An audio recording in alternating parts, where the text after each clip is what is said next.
صدها باشنده سرکانو و ولسوالی‌های دیگر کنر به دلیل راکت پراگنی‌های پاکستان بیجا شدند. برخی آنان در دشت‌های سوزان و شمارشان در این ویرانه‌ها شب‌ها را صبح می‌کنند. این دوراهی نواپاس ولسوالی سرکانو است که در آن بیجا شده‌ها زندگی می‌کنند. این بیجا شده‌ها می‌گویند فردی که برای 3 وقت نان خود درمانده باشد، عید را چگونه تجلیل خواهد کرد؟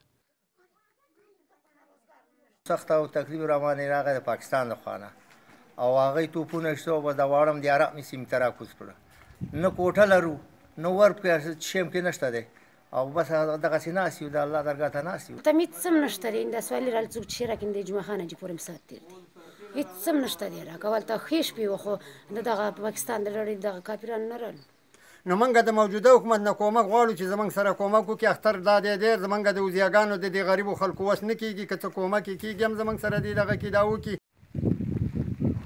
بر علاوه سرکانو دهها خانواده مرکز ولایت کنر نیز به دلیل راکت پراگنی‌های پاکستان خانه‌هایشان را ترک کردند و اکنون در ساحات زندگی می‌کنند که هیچ سهولتی برای زندگی ندارند. این بیجاشتگان در انتظار کمک‌های بیشتر حکومت و توقف راکت پراگنی‌های پاکستان به طرف خانه‌هایشانند تا بتوانند دوباره به مناطقشان برگردند.